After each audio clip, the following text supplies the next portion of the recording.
Dwi angen help. I need your songs I helpu bobl I ddysgu.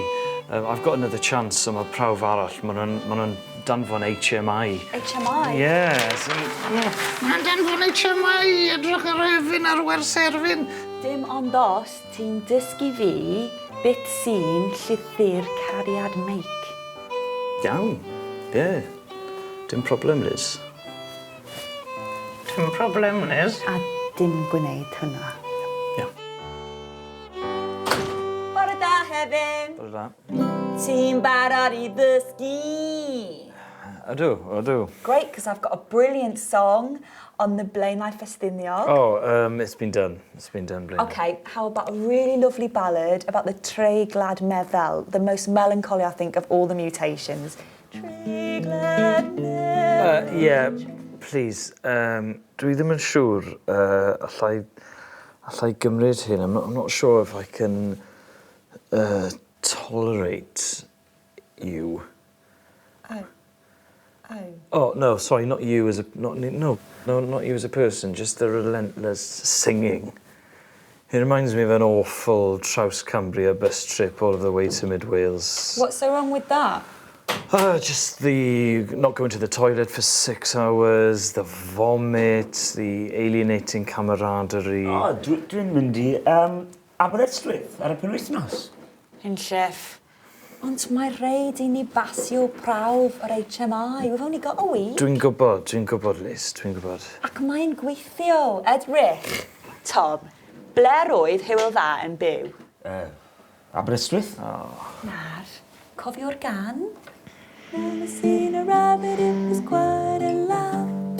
Living in a place called Deheubarth. Yeah, see?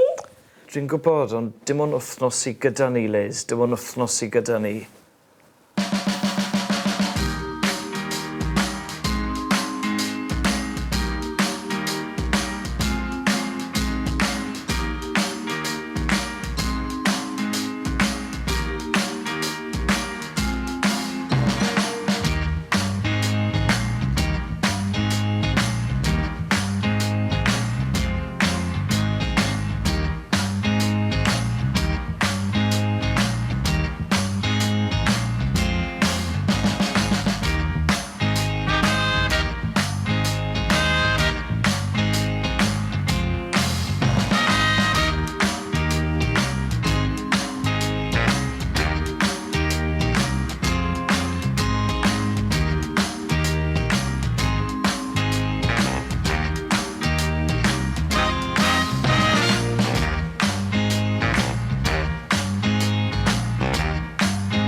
Pawb yn barod nawr.